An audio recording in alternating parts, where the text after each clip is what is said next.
Bueno, primero que nada, un gusto saludarlos y que participen en esta serie de conversatorios que hemos convocado desde Transparencia Electoral con el objetivo de discutir sobre las elecciones provinciales y la calidad democrática subnacional de cara a lo que van a ser las elecciones de 2021 en Argentina. Hemos decidido bueno, hacer conversatorios provinciales donde invitamos a los principales actores de cada una de las provincias para que den cuenta del funcionamiento de los procesos electorales, digamos, los mecanismos de participación ciudadana, las relaciones entre los partidos políticos, etcétera. En este caso, el día de hoy tenemos un panel de lujo, vamos a tener bueno, a un representante de partidos políticos, vamos a tener a la presidenta del Tribunal Electoral de Formosa, vamos a tener también un académico que ha trabajado mucho el tema, sobre todo de las provincias del norte y noreste argentino en cuanto a la dinámica de partidos políticos y procesos electorales, y vamos a tener también la representación de la sociedad civil.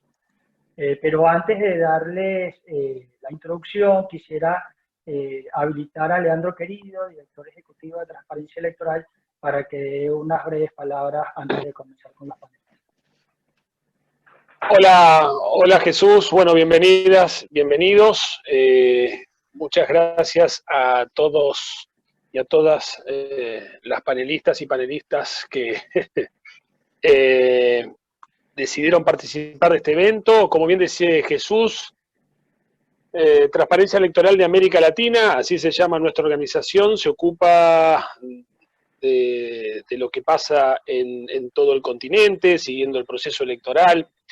Hace un tiempo atrás dimos lugar a la constitución de CAOESTE, que es la Conferencia de Organismos Electorales Subnacionales, porque nos preocupa la situación, obviamente, a nivel nacional y también a nivel subnacional de lo que está pasando en el continente.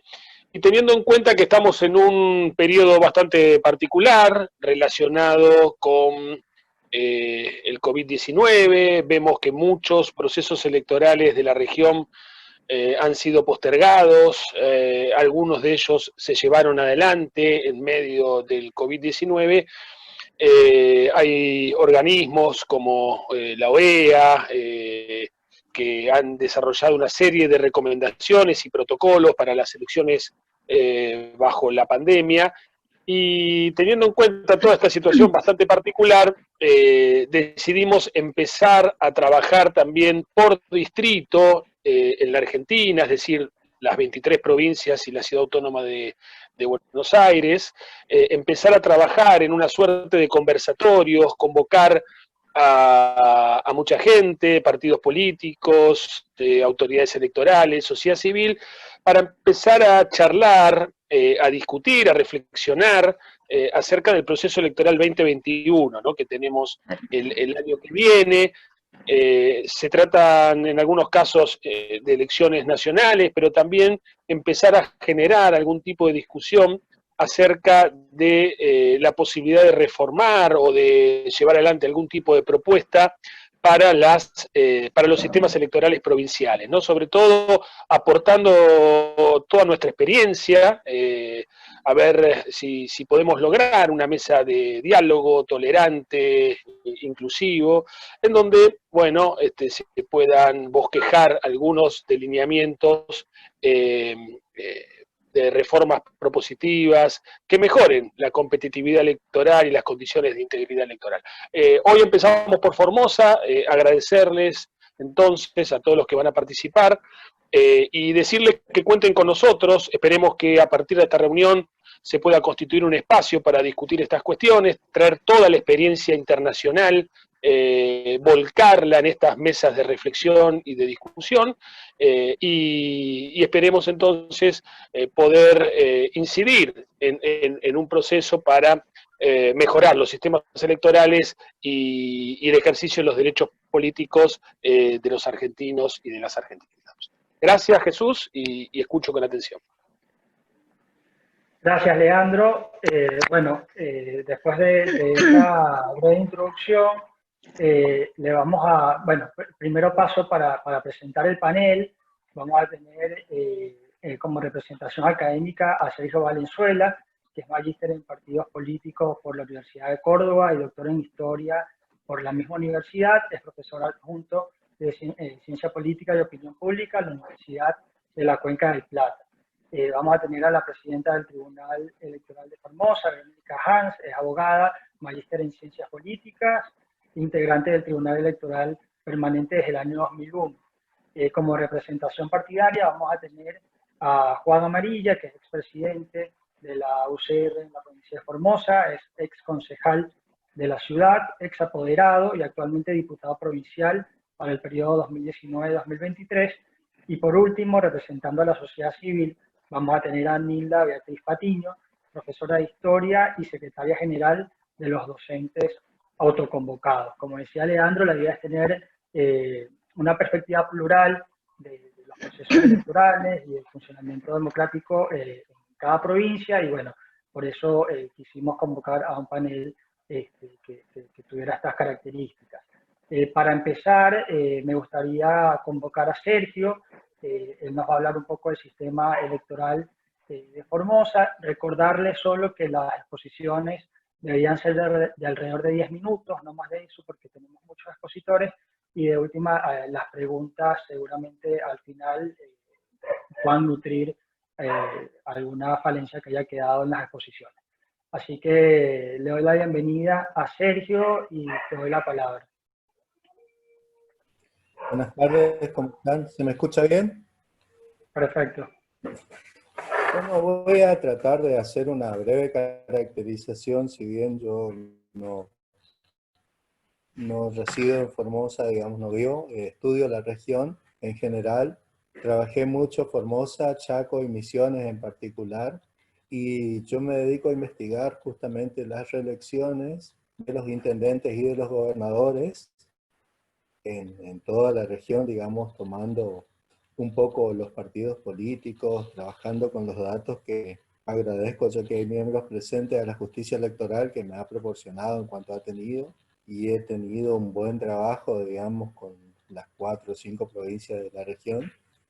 Y básicamente ahora quiero presentar algunas características generales que las he encontrado, que seguramente son cuestiones técnicas por ahí, rozando lo legal y viendo, digamos, lo que pude encontrar con el desarrollo de mi investigación, y que bueno, uno por ahí puede tener, digamos, alguna falencia, algún déficit, y en esto de ser breve también es complejo. Voy a ver si me pueden decir, voy a tratar de compartir pantalla para tener alguna pequeña filmina, digamos, para comentar nada más en qué consiste el sistema electoral de Formosa, cuáles fueron los cambios que se fueron introduciendo y la complejidad propia que tiene el sistema electoral de esta provincia. ¿Se ve la pantalla? Sí, Sergio. Básicamente quiero mencionar esto de que es una provincia joven, una de las últimas, uno de los últimos territorios nacionales en provincializarse. Viene de 1955, administrativamente lo que yo he considerado son 9 grandes departamentos y 27 municipios, si bien hay comisiones de fomento. Esto, de acuerdo a las características constitucionales, va cambiando de acuerdo al avance demográfico, ¿no? Yo consideré 27. Hay comisiones de fomento también que no tienen intendente, pero tienen representación. Y esto, básicamente yo estudié desde el 83 hacia el presente. Con las reformas que hubo en retorno a la democracia, digamos, desde el 83, que volvimos y tenemos un periodo continuo, si se quiere, y hoy hablamos de consolidación democrática. La provincia de Formosa fue una de las primeras en incorporar esto que se conoce como el doble voto simultáneo. Esto quiere decir que los partidos incluyen lemas para la elección y que a su vez cada facción interna presenta un lema. Esto tiene la particularidad de que, bueno, permite resolver la interna del partido en una elección general. Entonces, lo que sucede, por lo general, en los distritos que se usan, estos uruguayos de origen, se usó en algunos países, se usa en Argentina, en algunas provincias, y en distintos niveles de gobierno. Y lo que hace es, permite, sobre todo en Argentina con el peronismo, resolver esta interna partidaria en una elección general. ¿Cuál es el punto dificultoso de esta ley? El hecho de que nosotros votamos en general al presente un candidato. Y la ley de lemas tiene esto de que el lema más votado le da el poder al candidato más votado. Y no siempre esta persona que obtiene más votos por sí misma es la que gana la elección, porque con el caso del gobernador, que en Formosa funcionó hasta el 2011, lo que pasaba era que cada pequeño caudillo aportaba a un gran candidato partidario y la gente, como no entiende el mecanismo, dice lo resuelve el tribunal electoral, la justicia, pero en realidad lo resuelve la propia gente cuando vota. Esto requiere un cierto tipo de interés y un cierto tipo de participación consciente, digamos, para uno entender lo que emite cuando vota. Además de eso, quiero hacer una mención, esto es mi tema central, digamos, la reelección, y decir que, bueno, en cuanto a la posibilidad de perpetuarse en el cargo, uno tiene un continuum, diría yo, como historiador o como doctor en historia, va desde la imposibilidad de permanecer en el cargo una vez terminado el mandato, hasta quedarme hasta el último día de mi vida, digamos. Mi tesis de maestría, que es sobre los intendentes chaqueños, se llama Hasta que la muerte nos separe. Personas o caudillos locales en el Chaco que ejercen el cargo de intendente hasta los últimos días de su vida, digamos. Y yo corté ese estudio en el 2011, pero al 2015 son cada vez más los intendentes que se mueren en el ejercicio del cargo. Si bien esto no depende de una sola persona, tiene que ver un poco con lo legal, tiene que ver un poco con las características del sistema electoral, con la propia cultura política y con el propio partido político que en realidad es el que propone el candidato y con la apertura o no que tenga el partido político. Son una suma de factores que, si bien el recurso de poder, como dice Panebianco desde la escuela italiana, es tendencialmente acumulativo, en definitiva, pareciera que depende de una sola persona, y ahí yo me peleo con los historiadores si en realidad la acumulación de poder es tan grande o no. Eso como para abrir el debate. En función de eso, de modificaciones al sistema legal, de los resultados electorales, de un poco la composición de las legislaturas, que me pedían que haga alguna referencia, yo identifiqué 3 etapas en el sistema político de la provincia de Formosa. Una etapa multipartidista, desde el inicio de las elecciones nuevamente en 1983, hasta la vigencia plena de la ley de Lema en 1991, si bien viene de 1987, recién empieza a sentarse en el 91 como tal en la práctica. En 1995, con la reelección de Menem, que ahí pasa algo muy curioso, es que se unifican todos los mandatos a 4 años en todos los lugares del país, es decir, los cargos en algunas jurisdicciones duraban 2 años, en otros 4, si bien la legislatura se renueva por mitad, los cargos van a durar 4 años, y hay una coincidencia plena de la duración de los cargos. En Formosa yo encontré que en ese año comienza a haber un bipartidismo, el MIT, como tercera fuerza electoral va a sumar sus votos, digamos, su aporte al PJ en la mayor parte de los casos. El PJ va a crecer, se va a comenzar a consolidar ya como partido de gobierno, y el radicalismo va a ser la oposición fuerte. Y desde 1999 a la actualidad, potenciado con la posibilidad de reelección indefinida en el 2003, va a generar, yo creo que un sistema de partidos, dirían los politólogos argentinos, cuasi predominante, es decir, el mismo por estar en el poder y por tener su acumulación de poder tendencial en el tiempo, tiene la posibilidad de ganar, pero no está nada dicho, digamos, no, nada garantiza que pueda ganar siempre. O sea, siempre existe una posibilidad, aunque sea remota, de que pueda perder. Y en función de eso, se fortalece, como decía, como para ir cerrando, la cuestión del partido de gobierno. Hay un contingente, necesariamente, contingente legislativo, digo, la cantidad de legisladores que va a obtener el partido de gobierno se va a acentuar y vamos a tener de 30 a 32, 34 legisladores, según cómo va creciendo la población.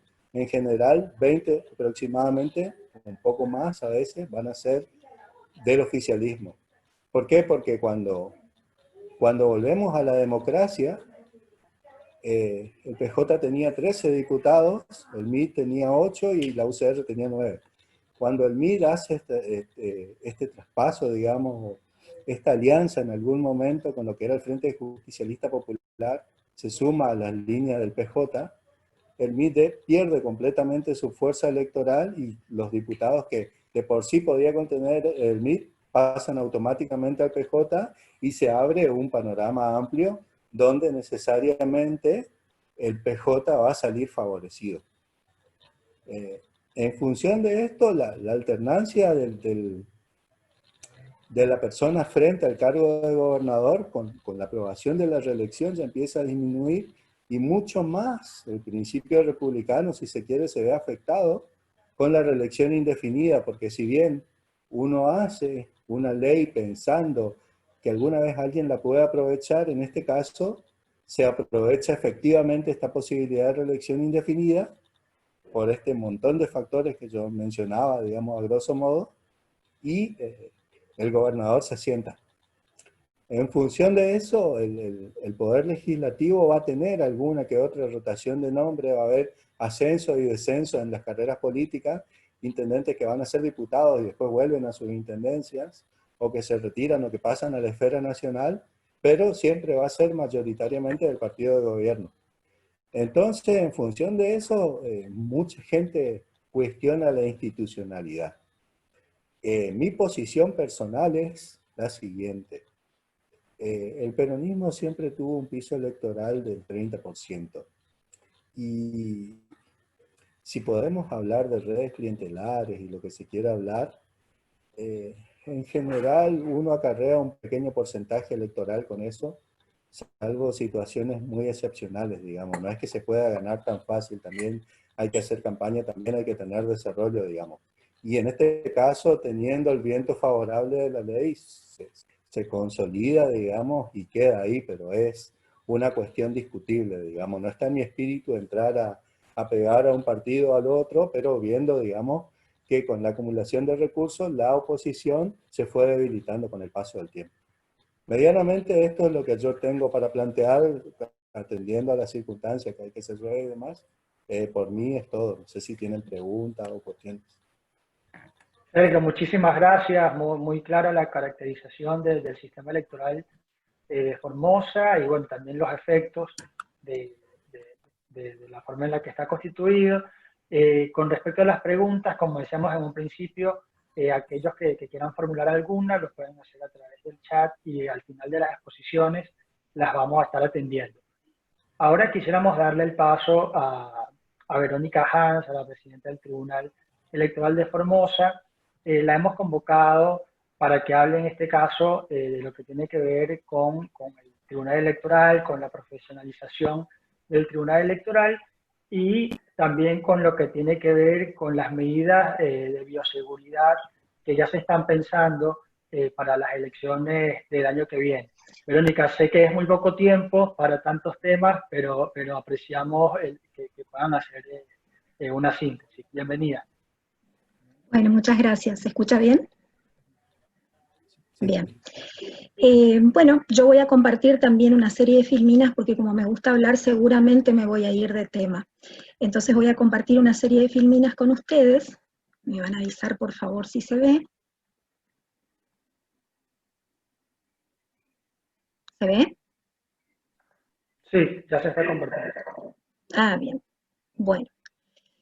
Verán que la primer filmina justamente habla del tema que habías propuesto al principio, o que nos habían solicitado al principio, que es el tema de integridad electoral. La integridad electoral, como lo dice el nombre, integridad habla de aspectos que tienen que ver con la ética dentro de los procesos electorales, la administración de los procesos electorales, la participación, obviamente, y la elección propiamente dicha.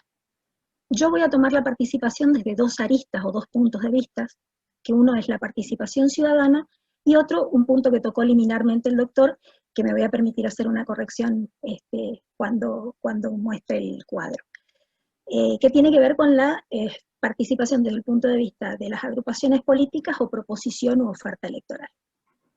Voy a ir entonces a un cuadrito. Me dicen si se ve, por favor.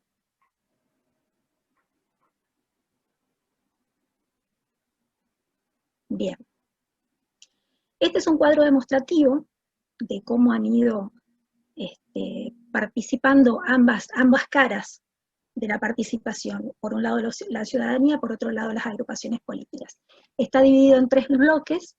Fíjense que el primer bloque habla del año, el sistema electoral existente, la cantidad de electores o personas en condiciones de emitir el sufragio, la cantidad de electores votantes, o sea, la cantidad de gente que efectivamente asiste a emitir su sufragio, y al lado la columna de votantes. Puse también el tema de bancas en pugna, son 30, y nunca han pasado de 30. Y van a ver acá que desde el 83 al 85 dice sin ley de lemas. Hay una fluctuación ahí de entre 15 y 20.000 electores que se van incorporando en cada bienio. Desde 1987 rige la ley de lemas. En 2011 yo puse lemas acotados cuando en realidad debería ser sublemas acotados, porque lo que hace es acotar la cantidad de sublemas que puede proponer cada agrupación política. El segundo bloque, que dice legislatura provincial, ustedes tienen agrupados ahí por los dos grandes partidos políticos, como mencionó el profesor Valenzuela, y dice otros partidos políticos, entre ellos está el MIP. Pero no dice otros partidos políticos no porque no tengan importancia, sino porque fue de acuerdo al caudal obtenido por cada uno de estos partidos políticos. Y el MIP en realidad se une, de hecho está en este momento conformando una confederación con la Unión Cívica Radical, no con el peronismo. Fíjense que pongo la cantidad de votos obtenidos por cada uno de los partidos políticos, la cantidad de bancas que cada uno de ellos obtiene, a través de todos estos años, ¿no? Con los distintos sistemas electorales vigentes y con dos órganos electorales distintos. Porque hasta 1999-2000 está la Junta Electoral y a partir del año 2001 asume el Tribunal Electoral Permanente. El último bloque dice cantidad de sublemas, yo le puse SL, que significa sublemas, y partidos, nuevamente PJ, UCR, otros, donde tenemos la cantidad, sea de partidos políticos o de vertientes internas que participan dentro del proceso electoral. Entonces, de la comparación o del cuadro demostrativo, ustedes van a ver que en cuanto a la participación ciudadana, existe un cierto sostenimiento. Si vemos una curva, un cierto sostenimiento donde va creciendo paulatinamente entre 15 y 25.000 electores que se incorporan en cada elección, y se mantiene entre un 58 y un 78% la participación ciudadana. En cuanto a la proposición de partidos políticos, va creciendo. El punto cúlmine, creo yo, es en el año 2003, donde se presenta la gran cantidad de sublemas, pero va creciendo hasta ese momento. Posteriormente, como que se hace una curva estable, y con la reforma que se hace a la ley de lemas, donde se acota la cantidad de sublemas que pueden participar, se mantiene sostenido. Ahora bien, esto cuando hablamos de participación. Ahora vamos al otro aspecto, que es la organización propiamente de un proceso electoral. Ya tenemos que hablar de los organismos electorales. Cuando hablamos de organismos electorales, ustedes me pidieron puntualmente el tema de profesionalización. Yo también quiero hablar de integridad del organismo electoral. Y acá voy a poner un cuadrito demostrativo después, que me gustaría mostrarles en números cómo va incorporándose la profesionalización del organismo electoral. Los organismos electorales tienen distinta naturaleza jurídica. Pueden ser administrativos, judiciales o mixtos, y su composición puede ser estable o rotativa. En el caso de Formosa tenemos 2 etapas. Si ustedes recuerdan el cuadrito anterior, veían que decía Junta Electoral por un lado y después dice Tribunal Electoral Permanente. La Junta Electoral tenía esto de ser rotativa, se sorteaban los integrantes cada 2 años, era el presidente del Superior Tribunal de Justicia, que a la vez era presidente de Junta, un juez civil y un integrante del Ministerio Público. A partir de la sanción de la Ley 1346, el Tribunal Electoral Permanente, que integro desde ese entonces, es, como lo dice su nombre, de carácter permanente, y creo que ahí comienza el tema de profesionalización. ¿Por qué digo esto? Porque profesionalizar un organismo requiere indudablemente algunas características. Una de ellas es la permanencia, que nosotros tenemos, y hemos sido en ese sentido una novedad a nivel país, porque la mayoría de los órganos sostienen todavía esa integración rotativa. La estabilidad está dada por la Ley 1346, establece que los miembros del Tribunal Electoral Permanente tienen el mismo tratamiento, prerrogativas y demás que los jueces de Cámara. De hecho establece que es un tribunal de instancia única, y la posibilidad de recurso es ante el Superior Tribunal de Justicia por 2 tipos de recursos, que son el extraordinario y el de arbitrariedad. En cuanto a la independencia, no hablo solamente en cuanto a la independencia como poder judicial propiamente dicho, sino también independencia presupuestaria.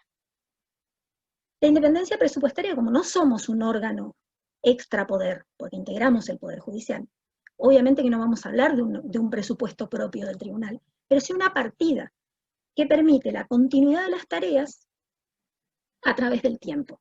Entonces, el órgano electoral se autocapacita y se autogestiona, preparándose, como por ejemplo ahora, para la próxima elección, atendiendo de forma inmediata las necesidades que se presenten en relación a la elección. Y por último, el tema del consenso. Y acá en el tema del consenso, a mí me gustaría mostrarles otro cuadrito que preparé. En este cuadrito preparé un detalle donde está el año, qué tipo de órgano electoral es el que interviene, el total de fallos y resoluciones que se dictaron en ese ámbito, que tenían que ver con lo específicamente jurídico y la vida de los partidos políticos dentro de la elección, y de los ciudadanos, porque también denuncias, nulidades, etc. Y la totalidad de recursos o planteos contenciosos que hubieran en este aspecto. Y por último, el porcentaje. Verán en la última columna, que es la que generalmente miran, porque es la que plantea sintéticamente qué fue lo que ocurrió, verán que arranca con un alto porcentaje de litigiosidad, donde había muchos planteos, obviamente por ser la primera vez que volvíamos a la democracia y había muchas cosas por interpretar. Esta litigiosidad va bajando, se vuelve a presentar, o hay un alto crecimiento en 1997, donde los planteos no tenían que ver con el órgano electoral propiamente dicho, sino que eran más bien cuestiones intrapartidarias, relativas al nombre, letras, identificación, candidatos, ese tipo de cosas. Y después se va produciendo un decrecimiento que si bien no es sostenido, se va notando, hasta que llegamos al año 2017 con un 0% de litigiosidad, lo que muestra a las claras el consenso que se da respecto a las resoluciones del Tribunal Electoral. En el año 2019 hubo uno solamente. Y la profesionalización tiene mucho que ver en esto. La estabilidad, la permanencia, la especificidad en la materia, el tener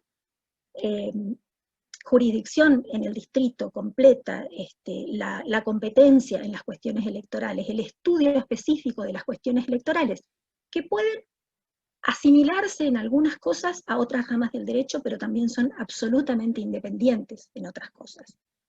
La capacitación, tanto del personal como de los miembros del Tribunal Electoral, que es permanente, absolutamente permanente.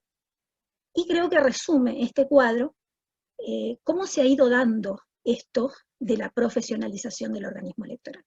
Tiene razón el señor Valenzuela cuando dice que nada es culpa de un solo elemento.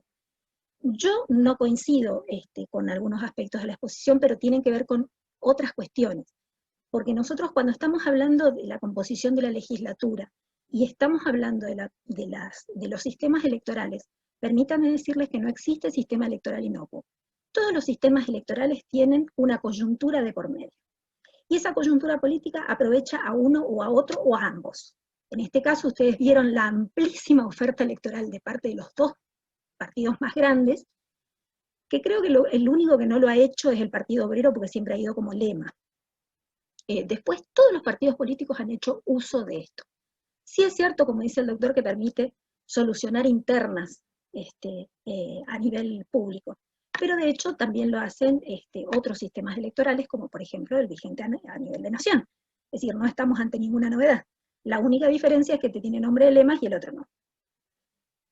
Bueno, no me quiero extender más en ese tema, voy a ir a bioseguridad, que seguramente les interesa mucho. Y en cuanto a bioseguridad, tenemos, por estas épocas, tenemos 3 nortes, o 3 elementos que han sido de estudio, que me parecen fundamentales. Uno es el manual para organizar elecciones en tiempo de COVID, que emite la OEA, que son una serie de recomendaciones a todos los países que la componen para organizar las elecciones, las próximas elecciones. Otra es una publicación que hace el Ministerio del Interior, Elecciones y COVID-19, que en esa publicación lo que hace es un estudio del estado del arte, es decir, cómo se encuentra en este momento el tema de elecciones en Argentina. Y por último, el protocolo de elecciones de Río Cuarto, que no hace más que replicar justamente las recomendaciones que hace la OEA. La OEA sigue 3 lineamientos, divide en 3 partes ese manual. Uno es el resumen de las medidas sanitarias, otro es un marco de acción, y por último las medidas específicas recomendadas. ¿Cuáles serían? Bien. En cuanto a las medidas sanitarias, ninguna novedad. Ustedes van a observar ahí, yo las mencioné someramente, pero ninguna novedad. Distanciamiento físico, individual, social, medidas de protección personal que tienen que ver con la higiene, con el uso de medidas de protección, máscaras, barreras, uso de implementos de higiene, etc. Medidas ambientales, que tienen que ver no solamente con la higiene del ambiente, sino también con la ventilación de los lugares. Y no estamos hablando de los lugares que en general uno concurre. Estamos hablando de todos aquellos lugares y de todas aquellas personas que tienen que ver dentro del marco electoral. Es decir, desde la logística electoral, desde que se empiezan a preparar, desde que se establecen los lugares de votación, desde que se establecen los lugares donde se van a almacenar los elementos, donde se va a hacer la distribución, los cómputos, etc. Entonces estamos hablando de un sinnúmero de personas y de un sinnúmero de lugares que están involucrados en estas medidas sanitarias. En el marco de acción, habla de coordinación interinstitucional, que es esto justamente que estamos haciendo, por ejemplo, y que también lo sabe la gente que me ha contactado de Transparencia Electoral, sabe perfectamente que estamos, por ejemplo, con la Cámara Nacional Electoral en un consejo consultivo.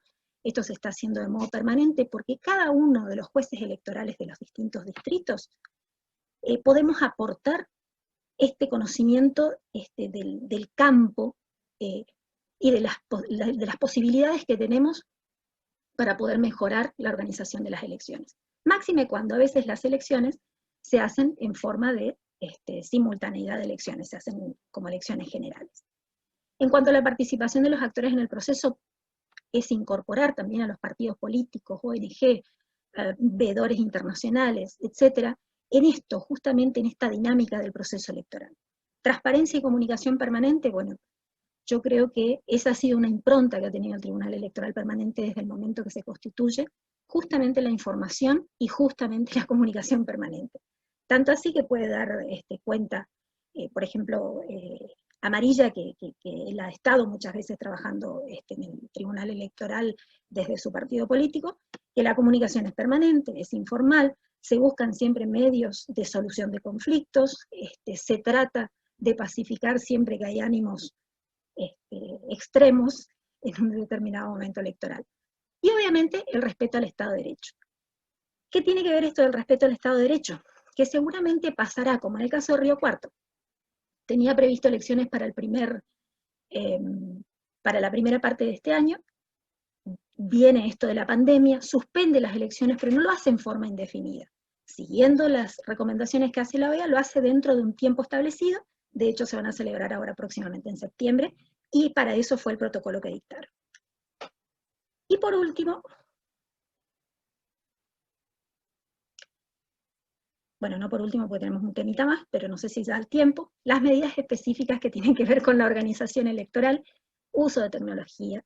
La organización electoral, ¿qué nos recomiendan? Nos recomiendan desdoblar la jornada electoral o establecer horarios de preferencia para las personas en situación de riesgo o para personas vulnerables. Tiene que ver con esto de tomarnos más tiempo y hacer con mayor antelación esto de publicar cuáles van a ser los lugares.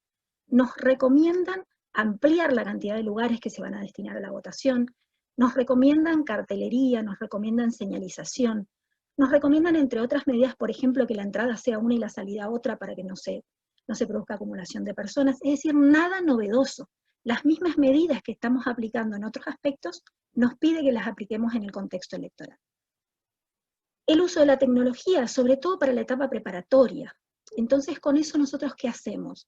Nosotros posibilitamos a la gente que sin necesidad de trasladarse, sin necesidad de que haya circulación de personas, puedan hacer todos los trámites previos, los reclamos del padrón, etc. Y en esto tiene mucho que ver la participación y la inclusión. Ustedes saben perfectamente que desde hace unos años a esta parte, lo que se trata de hacer es dirigir la información hacia las personas en situación de vulnerabilidad y que estaban excluidas anteriormente. Por supuesto que esto requiere de mayor información, de mayor folletería, de mayor capacitación, de más salir desde los ámbitos electorales y desde todos los organismos electorales y todos los actores electorales a capacitar. Con aplicaciones que sean sencillas, en fin, tratar de facilitar en todo sentido a las personas que tengan mejor y mayor acceso a la tecnología. Y respecto de las personas que tienen lenguajes originarios diversos a los nuestros, también se utiliza la señalización, la tecnología, la capacitación, la folletería, justamente porque la idea es incluir. También recomiendan que para las personas en situación de riesgo se prevea la posibilidad de justificar la no emisión del sufragio, que eso está absolutamente contemplado ya en la ley, así genérica como está, lo contempla.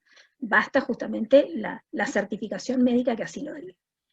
En cuanto a la campaña electoral, va a obligar a los partidos políticos, seguramente, a cambiar las estrategias de campaña electoral, sobre todo en tema presencialidad, mayor utilización de redes, preparación de lugares, disminución de la gente en las reuniones, la distribución de los elementos, que ustedes saben que también pueden llevar el virus, hablan también de los materiales que serían recomendables, en fin. Y en cuanto a la comunicación, votación y escrutinio, no hablan en ningún momento de establecer medios distintos a los que existan, a los presenciales. Hablan simplemente de que se trate de que esa presencialidad se comporte de modo tal que haya normas de bioseguridad incorporadas en cada una de las etapas. Y por ejemplo, en cuanto a votación y escrutinio, es algo que nosotros ya incorporamos hace muchos años, porque nosotros incorporamos una aplicación que se puede ver el escrutinio en cualquier dispositivo. Bueno, esto lo incorporan como recomendación.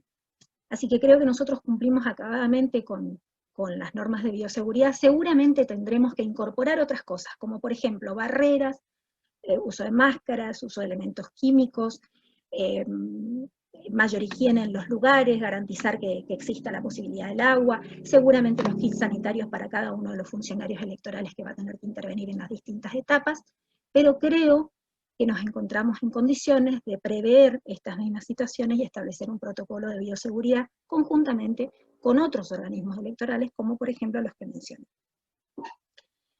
Tengo más temas, pero yo sé que ya no da el tiempo, así que, como ustedes digan.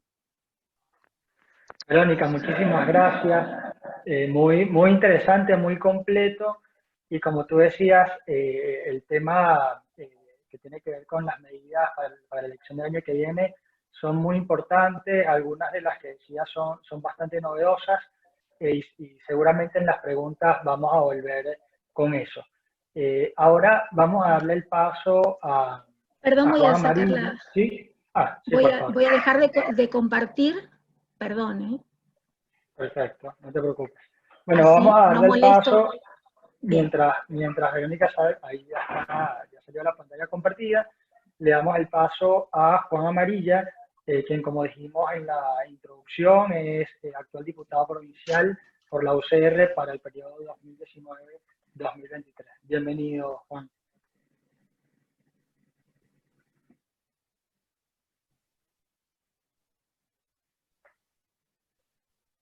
Juan, ¿nos escuchas?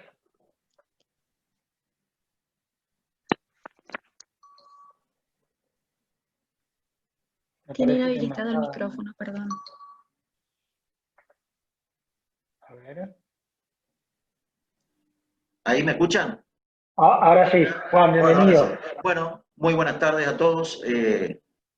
Un saludo muy cordial a Transparencia Electoral, felicitarlo por esta iniciativa y también agradecerle la posibilidad que nos dan a nosotros de poder expresar nuestro parecer sobre la situación institucional de la provincia de Formosa. Bueno, un poco una referencia obligada es el sistema electoral. Básicamente, lo que diría, sintetizando o poniéndole el título a Formosa, es que hay una baja calidad democrática.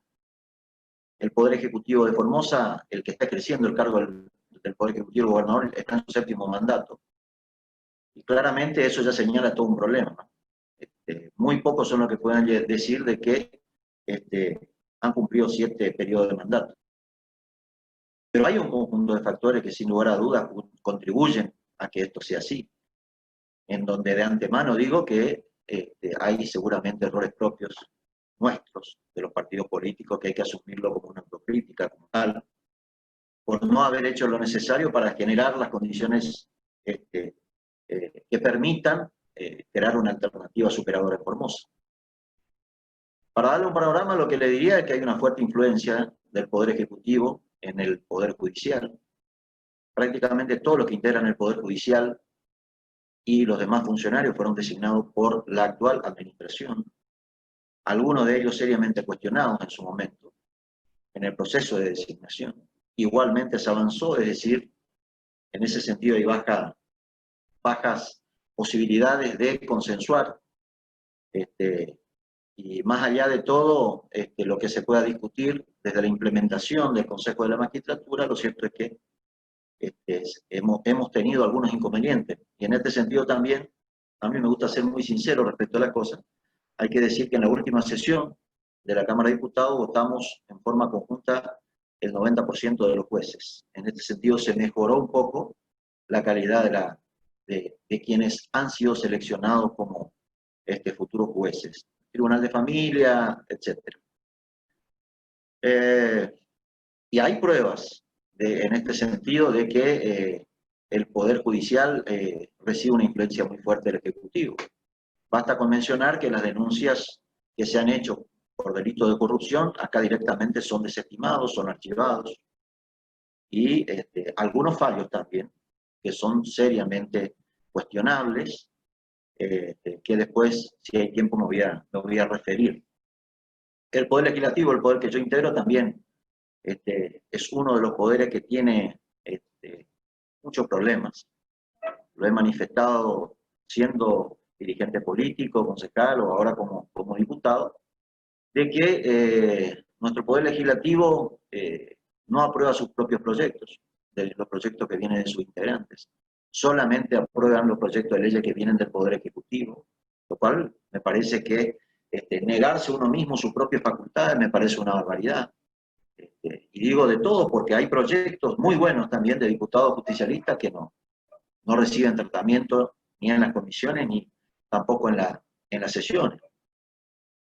Otro de los problemas que demuestran los problemas institucionales o de crisis institucional que tenemos en Formosa es que directamente los funcionarios provinciales se niegan a contestar los pedidos de informes que le hacemos los legisladores. Hay que decir en este sentido que estamos facultados constitucionalmente para hacerlo, al igual que un ciudadano común lo puede hacer según nuestra Constitución.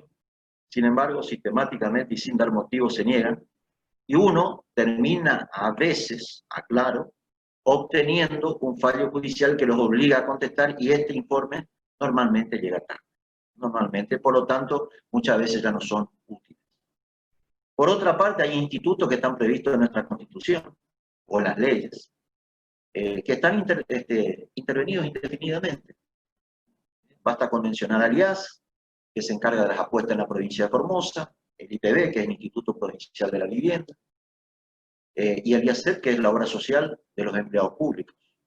Estos tres organismos que debieran tener participación externa, fundamentalmente para asegurar el debido control, hace mucho tiempo ya no existen, están intervenidos. La Defensoría del Pueblo, que es un organismo creado por la Constitución del año 1991, del año 1990, perdón, y fue ratificado en la Convención Constitucional del 2003, su titular actual ha sido denunciado y hemos pedido el juicio político por ser un aportante regular a las campañas del Partido Justicialista, prohibiendo, por supuesto, situación que es prohibida por la ley de creación de este importante instituto. Nosotros solemos decir que es más defensor del gobierno que defensor del pueblo. Lo mismo o algo parecido sucede con el ente regulador de obras y servicios públicos, el EROS, que es el ente que tiene que justamente ocuparse de los intereses de los usuarios y que no esté tan desprotegido frente a los servicios que están prestando. Y en varias ocasiones directamente no se pronuncian, o cuando lo hacen siempre lo hace a favor de las decisiones tomadas por estas empresas. Y esto es de público conocimiento, incluso en materia de fijación de precio del valor de la energía, acá en Formosa, tuvimos un inconveniente, nosotros hicimos un planteo, y finalmente, cuando el gobernador reconoció de que había errores en la implementación de determinados aumentos y ordenó la readecuación, recién ahí se pronunció el ente regulador de leyes y servicios públicos, lo cual realmente es una vergüenza. La Fiscalía de Investigaciones Administrativas es un órgano que está previsto en la Constitución, nunca se creó, y esto es esencial. Esto es esencial para justamente investigar los actos de corrupción en la administración pública. El Instituto de la Acción de Transparencia, el Consejo Económico y Social. Acá, para que se sepa, las declaraciones juradas patrimoniales de los funcionarios públicos no son públicas. Acá el mecanismo es que quien quiera lo presenta, hay una vieja ley que lo obliga, lo presenta, pero queda en un sobre lacrado en la Escribanía Mayor de Gobierno, y frente a una causa judicial que uno puede llegar a iniciar para conocer el patrimonio, allí recién, si hace lugar, se puede conocer el patrimonio de los funcionarios. Respecto a la libertad de prensa, está seriamente amenazada la libertad de prensa en Formosa, especialmente en lo que se refiere a radio y diarios. Y digo esto porque acá no hay una ley que regule la distribución de pautas. Por consiguiente, el gobierno lo distribuye discrecionalmente, y obviamente que eso influye en la línea editorial de los medios. Y en este sentido cabe mencionar, y es uno de los problemas que yo mencionaba hoy al principio, que es la independencia del Poder Judicial, hubo un fallo que obligó a pagar una suma millonaria a un grupo de periodistas que permitió simplemente, o cometió el error, entre comillas, de dejar hablar a un oyente, ¿no es cierto?, que llamó a la radio, en un programa de radio, llamó y habló del hijo del gobernador. Y según el fallo, lo más importante del fallo es que dice que los conductores del programa no marcaron su parecer respecto a la afirmación del oyente. Una barbaridad. Claramente un fallo que atenta contra la libertad de expresión y la libertad de prensa en Formosa. Bueno, esta cuestión está hoy en manos de la Corte Suprema de Justicia. Obviamente acá el Superior Tribunal de Justicia avaló el fallo de los tribunales inferiores. Los canales de TV, acá hay dos canales. Los canales de TV directamente, y lo dije, lo digo hoy nuevamente, son órganos de propaganda del gobierno o del partido del gobierno. Son órganos de propaganda. Y nosotros, los opositores, directamente no podemos participar de eso con nuestra propaganda en época de campaña, ni mucho menos exigir ir a ejercer nuestro derecho de réplica en los programas políticos, en donde muy de vez en cuando invitan a alguien de la oposición frente a 3 justicialistas en una mesa de 4. Esta es la situación que vivimos en Formosa. En cuanto a los gremios, el 80% de los gremios, acá está por hablar una gremialista, el 80% de los gremios son dirigentes políticos del justicialismo. Y la prueba contundente de eso es que la mayoría de ellos terminan teniendo cargos en los cuerpos legislativos, ya sea en la Cámara de Diputados, en el Consejo Deliberante, sus hijos también, y algunos se dan el lujo incluso de tener empresas constructoras, y son proveedores del Estado, están en ambos lados del mostrador. En la Universidad Nacional de Formosa no me voy a extender, lo único que digo es lo que ya dije públicamente acá en la provincia, en donde el claustro no docente, ¿no es cierto?, tiene que revisarse, y se va a encontrar tremendas irregularidades porque allí colocan a muchos punteros políticos que es la forma en que han encontrado para poder financiarlos. Y los recursos universitarios no están para eso. En cuanto a los empleados públicos, bueno, la permanencia ininterrumpida del gobernador responde un poco también a esto.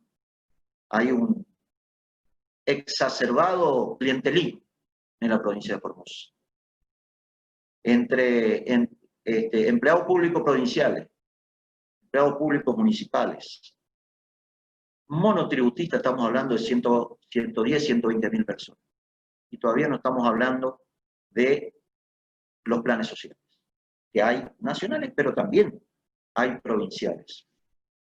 Si vamos a ir a las estadísticas, yo solo voy a dar cuenta de uno. Hay 167 empleados públicos cada 100 empleados privados en Formosa. De cada 10 ciudadanos, 6 es empleado público, de manera directa o blanqueada, digamos, o simulada a través de los monotributistas que están en el orden de los 40.000 en estos momentos. Y obviamente que al único que facturan es al gobierno de la provincia, por lo tanto, o a los gobiernos municipales, por lo tanto, en la práctica son relaciones laborales. Respecto estrictamente a lo electoral, sintéticamente puedo decirles que nosotros tenemos problemas de hace mucho tiempo con los padrones. Hay inclusión de paraguayos, mucho de esto está todavía hoy en la justicia federal, pero obviamente esta inclusión irregular tiene que ver con el otorgamiento de DNI de manera irregular. Porque durante mucho tiempo, hasta el año 2008, 2009, la manera de otorgar los DNI a los paraguayos era haciéndole aparecer mediante una información sumaria fueran argentinos indocumentados. Por suerte ese mecanismo terminó. Por suerte ese mecanismo terminó.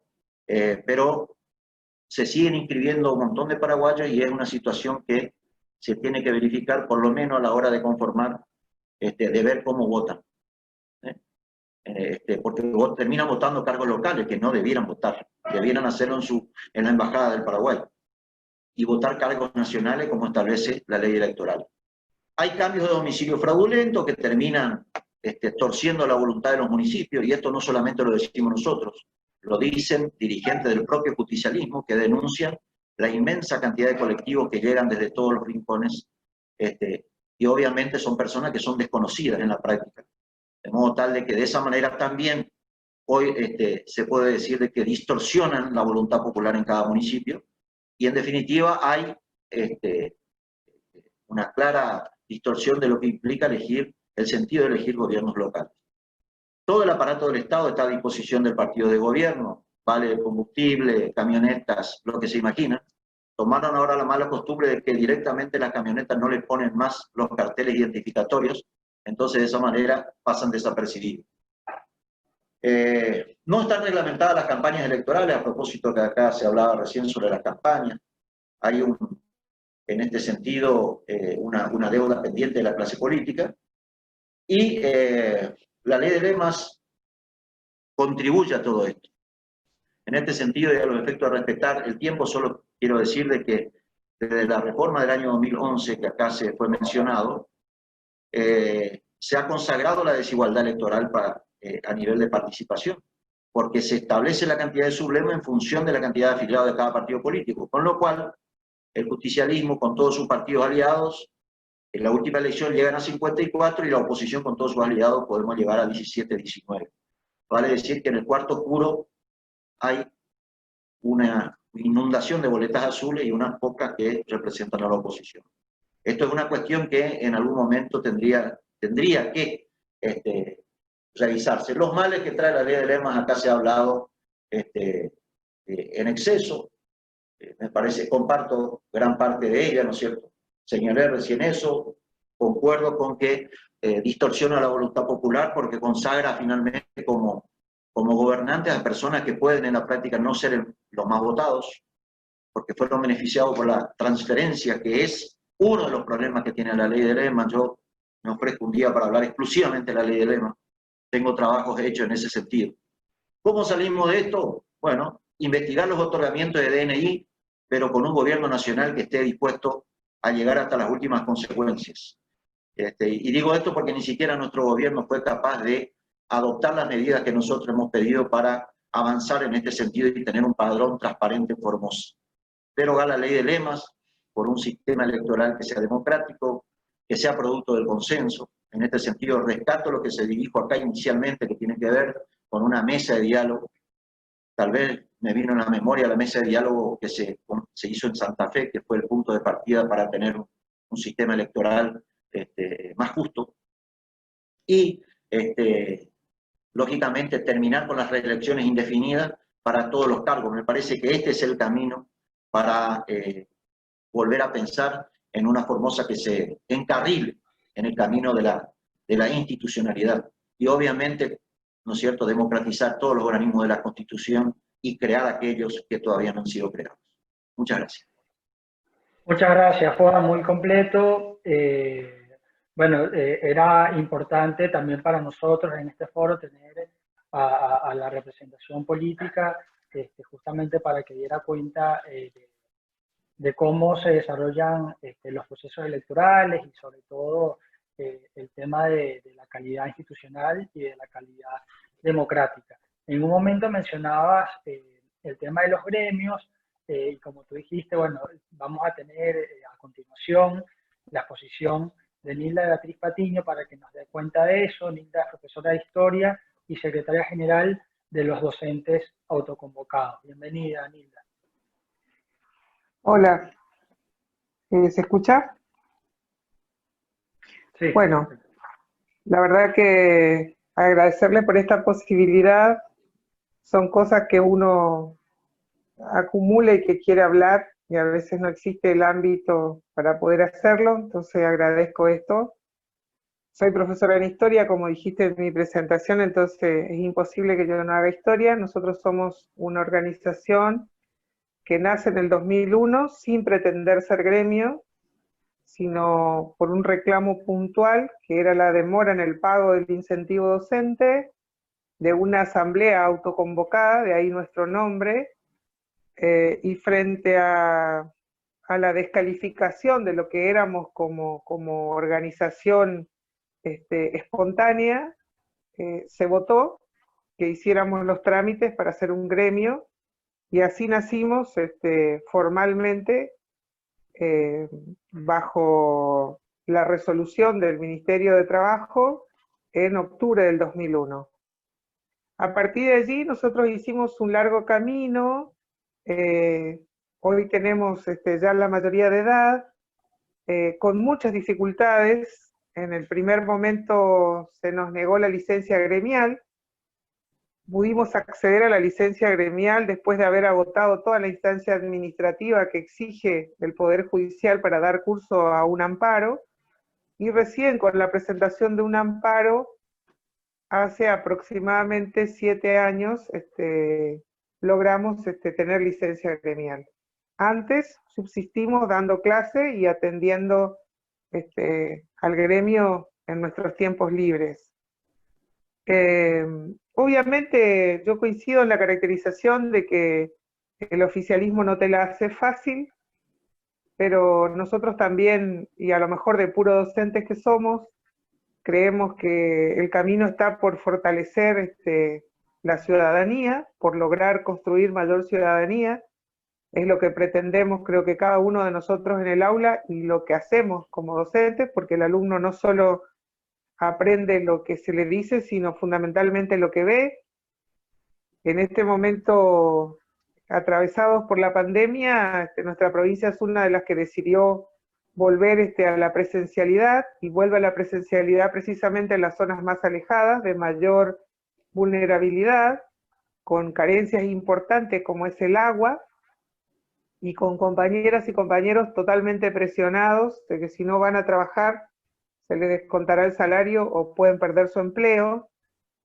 Así que a nosotros como organización nos toca caminar ese camino de cómo acompañar a los compañeros, cómo fortalecerlos desde la legalidad que el propio sistema establece, que dice que deben haber determinadas cosas, pero el propio sistema no provee esas cosas, esas condiciones de salubridad, de estructura que deben darse. Entonces, nosotros sentimos que es difícil, pero no es imposible. Nosotros estamos satisfechos de estos años, de lo que hemos hecho, de lo que hemos crecido. Hoy somos una organización que tiene una extensión casi en todo el territorio. No somos la organización más grande de la provincia porque no nos hemos propuesto campaña de afiliación masiva, porque también somos cuidadosos de la organización en el sentido de que sabemos que hay un procedimiento permanente desde el gobierno de cooptación de todas las organizaciones, ¿no? No nos podemos poner contentos si de repente se afilian 1000, porque eso puede significar algo, ¿no?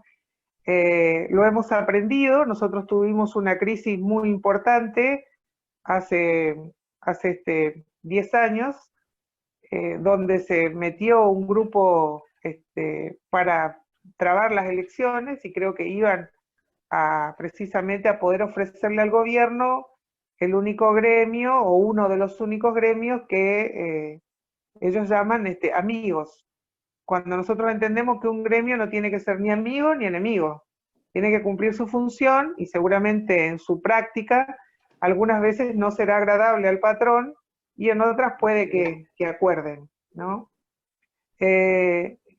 Nosotros no nos hemos sentido acompañados en todos los momentos con los partidos, a veces porque también tuvimos que ir aprendiendo cosas, digo por los partidos, la oposición política partidaria,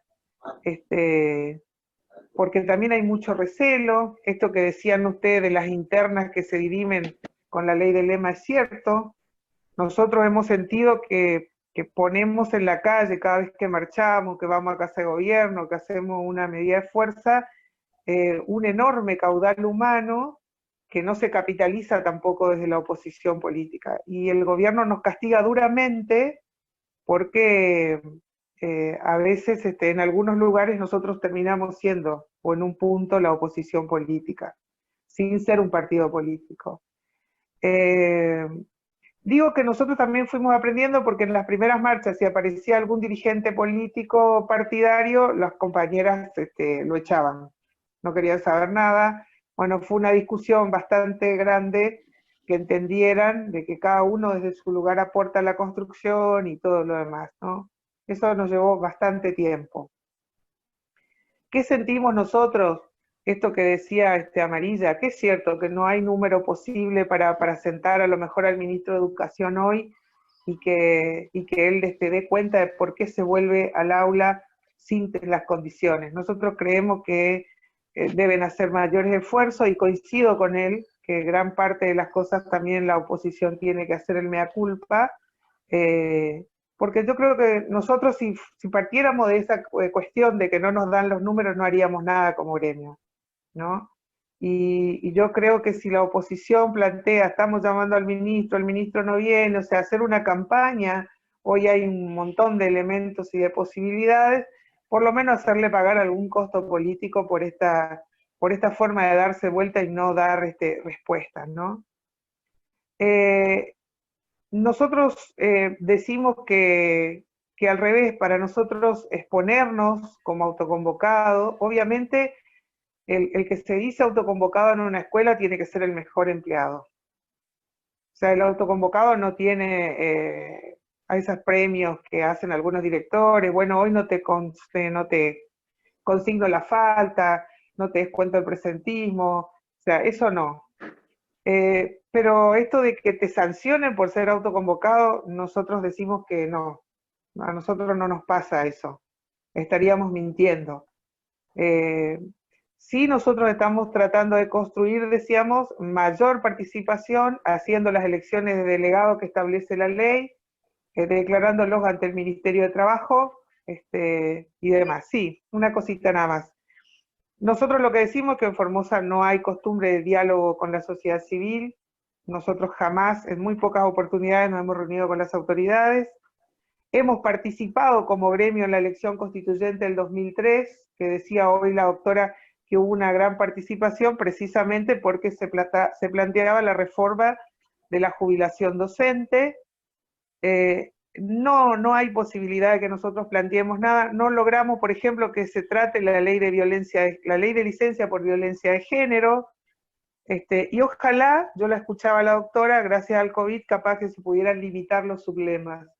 Porque si tomamos lo que decía el doctor Amarilla, tendríamos 74 fiscales sentados por mesa en cada salón o cuarto oscuro.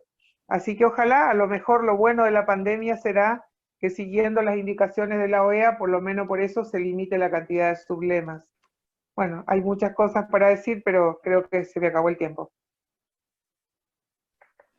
Nilda, muchísimas gracias. Sí, lamentamos que sea un conversatorio con el tiempo tan limitado. Sabemos que hay muchos temas y que seguramente exigen de una mayor duración, pero justamente quisimos empezar, digamos, a la discusión convocando a distintos sectores y teniendo quizá una mirada plural, prescindiendo un poco del tiempo de profundidad, ¿no? Hay algunas preguntas que voy a ir planteándoles y posteriormente vamos a ir con los mensajes de cierre de cada uno. Pero antes de eso, quisiera tomar algunas preguntas, si quieren las leo todas y después las respondo. Adrián Vélez pregunta sobre el tema de los lemas, dice que no es lo mismo que una PASO, porque la PASO determina quiénes serán los que irán a la votación general, representando a determinados partidos alianzas. Un sistema de lemas va en contra del espíritu democrático y la participación con equidad de minorías, para la doctora Hans. Luego Cintia Coronel pide los fallos. Cintia, lo paso después por el chat. Juan Carlos me lo puedo mandar por WhatsApp y lo voy a estar colgando por acá. Luego Eduardo Benítez de Neuquén pregunta al profesor Valenzuela, que me parece que ya no está, porque tuvo que irse a otro Zoom, pero también se la dejamos al resto de panelistas. Si les parece opaco la ley de lemas con respecto al sistema democrático. Y a la doctora Verónica Hans, la organización del órgano electoral, como usted la describe, está en la Constitución Provincial de Formosa, pregunta. Bueno, esas serían las preguntas hasta ahora. Yo quisiera sumar una también a la doctora Verónica, que habló un poco de bioseguridad, y quisiera preguntarle sobre qué han pensado para el tema de las boletas, ¿no? Hemos visto que en otros países los organismos electorales, bueno, los sistemas electorales tienen una boleta única, lo que hace más fácil el tema logístico y digamos, contener todo el tema de contagios, pero con la boleta partidaria argentina, bueno, se da el hecho de que es muy manipulada, los partidos son los encargados de imprimirla, de repartirla. ¿Cómo tienen pensado, si tienen alguna idea de cómo reducir el riesgo de contagio con el sistema de votación?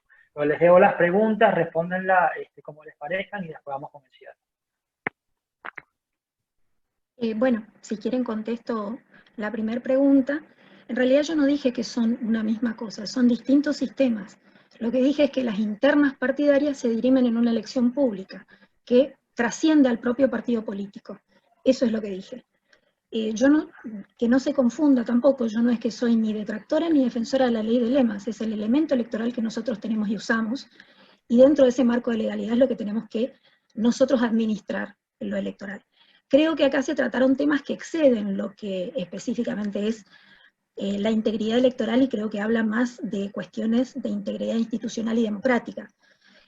Hay muchas cosas que no puedo responder porque simplemente exceden al marco de lo electoral. En cuanto a si el órgano electoral está en la Constitución, sí, está en la Constitución, se venció en la Constitución, y también se delega en una ley especial, que por cierto es la ley 1346, de creación del Tribunal Electoral Permanente, todo lo concerniente al proceso y sistema electoral.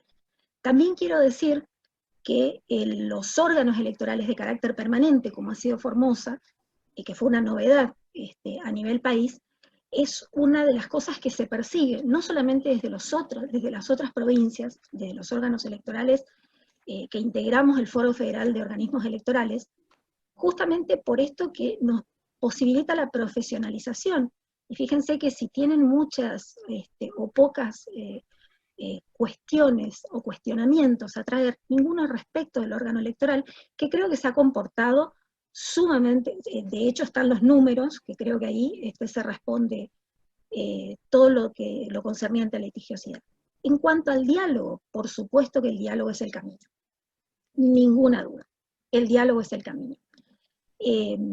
Está Amarilla, por ejemplo, integrante del panel, él ha concurrido en numerosas ocasiones al Tribunal Electoral y sabe perfectamente que siempre, tanto personal como magistrados, tienen una activísima contracción al trabajo y han tratado siempre de solucionar todos los conflictos que se han presentado, sean estos intrapartidarios o que excedan el ámbito partidario, y nosotros tratamos de facilitar la comunicación absoluta. De hecho, la informalidad de los trámites ante el Tribunal Electoral, saben que es una impronta, saben que la difusión de la información se hace por todos los medios posibles, inclusive hasta por teléfono, desde que se incorporó el WhatsApp también. Hemos sido pioneros en todo este tipo de cosas y de la comunicación. Entiendo que tiene que haber cuestionamientos, obviamente. Los sistemas electorales no son perfectos, seguramente que habrá uno mejor o otro peor, pero no nos corresponde a nosotros como órgano electoral establecer ese sistema, sino que es responsabilidad de los partidos políticos a través de su proposición y a través de su consagración. Eso es lo que tengo para contestar al respecto. Gracias, Verónica. Sí, Juan, si quieres, vamos con los comentarios finales. Yo les voy a dar un espacio de 2 minutos a cada uno yo les quería proponer, como estaba el representante del organismo electoral y del partido político y de la sociedad civil, en este caso a un gremio, quiero darle un espacio de 2 minutos a cada uno para palabras finales, hablando de los desafíos que implican las elecciones del año que viene. Si quieres, Verónica, empiezas tú, luego vamos con Juan y por último con Nila. Voy a hacer uso de ese espacio para responder una cuestión que tiene que ver con los sublemas y tu planteo de bioseguridad. Como dije al principio, nosotros estamos con el Foro Federal de Organismos Electorales, que nuclea todos los organismos electorales del país, que son de carácter provincial, conjuntamente con la Cámara Nacional Electoral y conjuntamente con organizaciones que la Cámara ha citado, incluso los partidos políticos. Estamos en un consejo donde justamente se está recabando toda esta información, toda esta posibilidad de mejora en torno a eso. En cuanto a la cantidad de sublemas, nunca hubo un representante por sublema en cada mesa, sino que tiene que ver con algo que maneja mucho Amarilla, que es el tema de las listas idénticas. Nosotros siempre le pedimos que las agrupaciones cierren, digamos, esa concurrencia a la fiscalización por grupos que tienen propuestos los mismos candidatos. Y por otro lado, tampoco es cierto que exista esa cantidad de boletas electorales en un cuarto oscuro. De acuerdo al lugar donde se vota, las boletas son las que llamamos largas y las boletas son las que llamamos cortas. Es decir, pueden proponer cargos nacionales específicamente cuando vamos conjuntamente, o cargos nacionales y provinciales, o cargos municipales solamente, porque también hay partidos políticos que son estrictamente municipales. Entonces esa cantidad es genérica para la provincia, pero en la realidad es que en un cuarto oscuro no se da esa cantidad de boletas. Sí estamos tratando temas tales como la utilización de la tinta permanente, por ejemplo. Sí estamos tratando el tema de cómo mantener la higiene de los cuartos oscuros, que ya se sabe que no cumplen con el requisito de ventilación, que tiene que tener un espacio donde hay alta concurrencia de gente. Entonces sí, todos estos temas están siendo tratados, y no solamente por el organismo electoral de Formosa, están siendo tratados por todos los organismos electorales provinciales y por supuesto los nacionales. Gracias, Verónica. Carlos, 2 minutos para comentarios finales. Bueno, simplemente reiterar el agradecimiento. Respecto al tema sublema, dije que era un tema a tratar en profundidad. La cantidad de boletas en el cuarto oscuro es cierto, es variable, pero no hay duda de que en los distritos más importantes existe una cantidad. Yo acá di el número, ¿no es cierto?, de 54 y 19, pero bueno, más allá de la cantidad, lo cierto es que hay que trabajar mucho en ese sentido. Yo hoy di los pasos que habría que dar, a mi humilde parecer, y agregaría simplemente que un camino a eso, sin lugar a dudas, son aquellos que han explorado otras provincias que tienen que ver, por ejemplo, con la boleta única en papel, desde mi punto de vista, hasta que todos confiemos en la electrónica. Creo que por ahora tiene que ser papel, no única en papel. A propósito de uno de los aspectos de la ley de lema, que tiene que ver, que acá se preguntaba el amigo sobre si es contra el espíritu democrático, y sí, es contrario a lo que lo sostiene, porque garantiza la participación, sí, pero las reglas se establecen desde las fuerzas políticas, desde las construcciones de las fuerzas políticas, y allí puede garantizarse la participación, pero no la posibilidad cierta de ocupar un espacio, y eso es un defecto de la ley. Y esa, si se quiere, que se trasladó a los sublemas, que pueden ir reuniendo los requisitos de la ley 653, inscribirse directamente en la justicia y participar con independencia de la directiva política de los partidos. Quiero reconocerle acá a Verónica, que está acá, que es parte de un tribunal que quizás es uno de los pocos fallos que yo festejé, porque sacaron un fallo en donde, de alguna manera, la readecuación final de la forma en que se van a presentar en cada comicio, luego de las solicitudes efectuadas por las distintas agrupaciones, la obtienen las fuerzas políticas. Ese es un defecto de ley que, vía interpretativa, yo creo que es un paso muy, muy, muy importante. Hemos diferido de otros fallos, pero ese ha sido muy importante porque la verdad de las cosas es que uno de los efectos no deseados de la ley de lema es que los partidos queden empujados y sin posibilidad cierta de tomar decisiones al respecto. Vía interpretativa acá se le da la facultad. Bueno, gracias a todos y a la orden para lo que fuera. Muchas gracias, Juan Carlos. Bueno, por último, te damos la palabra, Nilda. Bueno, mira, yo quiero no irme sin hablar de las elecciones, porque nosotros como gremio hemos actuado ofreciéndonos como fiscalizadores sin cobrar a toda la oposición que necesitaba, porque sabíamos que lo más importante era poder cuidar el voto.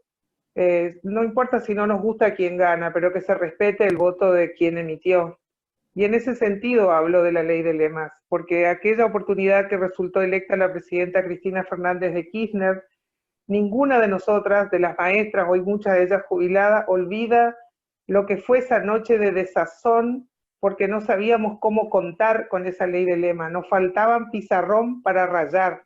Entonces a mí me pueden decir que no son más de 26, que no son, pero puedo decirles que excede el abecedario. Con eso ya te da la pauta. Primero, para el elector, elegir en esa montaña de encima, que son boletas espejo, como decían. Es obvio que es culpa o responsabilidad, voy a comprar, pero la verdad que nos da mucha bronca a los ciudadanos de los partidos políticos, y digo también de la oposición, porque cuando fueron gobierno nacional tendrían que haber solucionado lo de los padrones, lo de los documentos de los paraguayos, o sea, tuvieron a cargo el Registro Nacional de Personas. Entonces digo eso porque a nosotros, a los ciudadanos de a pie, nos duelen distintas situaciones, pero estamos atados, como decía la doctora, es cierto, es responsabilidad de los partidos políticos que toda esta situación se pueda cambiar desde el punto de vista legal, y de nosotros, los ciudadanos de a pie, formar más ciudadanos conscientes y que entiendan que cuando votan a un sublema porque está el primo o el hermano, en realidad no están votando al primo o el hermano, sino que es un engaño para votar al candidato mayor. Es el desafío para nosotros como ciudadanos y como docentes, que confiamos en la democracia como el mejor método y que decimos, bueno, lo bueno de las elecciones es que nos equivocamos y que en la próxima nos podemos volver a equivocar. Así que muchas gracias por esta participación. Bueno, muchas gracias Nilda, Verónica, Juan Carlos. Jesús, Sí, Jesús, Alejandro. no, quería simplemente hacer un comentario porque realmente escuché intervenciones muy interesantes, muy sensatas. Agradecerles desde Transparencia Electoral a todos los que han participado. Me parece que hoy se ha dado una muestra muy interesante de predisposición, ¿no? Digo, predisposición al cambio o a revisar algunas cuestiones que quizá no funcionan del todo bien. Por eso agradecerle, bueno, tanto a Nilda, al diputado Amarilla, a Valenzuela y puntualmente a la doctora Hans, porque es importante que la autoridad electoral, siempre esto lo decimos cada vez que recorremos el continente o nuestro país, es importante que la autoridad electoral esté presente en este tipo de discusión abierta de cara a la sociedad, ¿no? Y me parece que realmente es muy valioso y muy destacable, y poner a disposición todos los equipos técnicos de nuestra organización, que ya tienen varios años trabajando en la región y en nuestro país, a disposición de partidos políticos de oficialismo y oposición, sociedad civil, gremios en este caso, y autoridad electoral provincial, a disposición para tratar de no solo generar un espacio de discusión genuina, con tolerancia, con respeto, sino también ver la posibilidad de dar un pequeño gran paso, ¿no? Ver de qué manera de aquí al año que viene se puede mejorar el sistema electoral de los 23 distritos electorales provinciales de la Ciudad Autónoma de Buenos Aires, ver de qué manera en cualquier sistema electoral, en el mejor o en el que presenta algún inconveniente, siempre se puede mejorar, ¿no? Hasta Noruega, que es el sistema electoral mejor considerado por la revista The Economist o por el área de investigación de The Economist, también año a año trata de ver de qué manera puede mejorar su sistema electoral para garantizar derechos políticos, para mejorar la competitividad. Por lo tanto, muchas gracias y a disposición. Muchas gracias. Si me Bueno, permiten muchas gracias. hacer un comentario final, ¿puede ser? ¿Sí? ¿Tengo un Bueno, segundito? sí. Yo repito que tenemos que revisar muchas cosas. No es que tenemos que revisar un sistema electoral solamente. Recuerden ustedes que cuando hablamos de sistemas electorales, estos sistemas electorales engloban un montón de otras cosas. Estamos hablando de subsistemas que conforman a su vez una legislación electoral. Y cuando nosotros, a veces, perdón por lo puntillosa en este sentido, pero cuando nosotros criticamos a la ley de lemas por que cuando votamos a un sublema en realidad estamos votando a otro, tengan en cuenta, por favor, y esta es la información que siempre quiero que el ciudadano tenga en cuenta, justamente para que no le resulte engañosa una norma. Sin ser un especialista en el tema, sepan que la legislación argentina, no la de Formosa, la legislación argentina establece que los partidos políticos son los que proponen y los que colectan el voto. Entonces, yo no estoy votando a personas individuales. Nadie, ningún ciudadano, ningún elector vota a personas individuales, vota a partidos políticos, porque el que colecta es el partido político. Por lo tanto, repito, yo no hago defensa ni castigo de la ley de lemas, es el elemento que nosotros tenemos, el elemento legal. Pero sí tengan Menos mal que no la iba a defender. No la defiendo en lo absoluto. Simplemente digo que cuando nosotros criticamos que decimos el candidato más votado, ese es otro tema. El candidato no es el más votado. El primero y el último de la lista recibieron la misma cantidad de votos. Tengan en cuenta esas cosas. Son detalles, lo sé. Pero cuando hablamos de sistemas electorales estamos hablando de un montón de cosas que engloban los sistemas electorales. ¿Que debería ser simple? Debería ser simple. ¿Que debería ser más conocido? Debería ser más conocido. ¿Que debemos informar? Debemos informar. Y en eso estamos todos. Está el gremio de docentes, porque los docentes siempre son convocados a cumplir funciones, están los partidos políticos, está el órgano electoral, está el electorado en general. Nosotros estamos a disposición, siempre estamos poniendo a disposición la información y toda la capacitación que podemos para todos, absolutamente para todos. Bueno, Verónica, muchísimas gracias. Como decíamos, es un debate que seguro da para mucho más. Lamentablemente se nos acabó el tiempo, pero no queríamos irnos sin agradecerles nuevamente por su tiempo, por su exposición, y recordarles que este evento de hoy inaugura una serie de conversatorios donde vamos a estar abordando todas las provincias de Argentina, previo a las elecciones del año que viene. Todos los miércoles a esta hora vamos a estar reuniéndonos, así que les agradezco nuevamente, Nilda, no sé si querías decir algo. Una pregunta, si es que esto queda grabado y se puede acceder Sí. a las filminas, porque lo que pasó la doctora me pareció muy interesante para trabajarlo Bueno, en las horas de esto se lo formación vamos a estar ética. pasando a todos los que se inscribieron, van a recibir el video el día de mañana con bueno, todas las exposiciones. Está bien, muchas ¿Ok? gracias. Bueno, muchas gracias a todos, saludos y los esperamos en los próximos conversatorios. Hasta luego.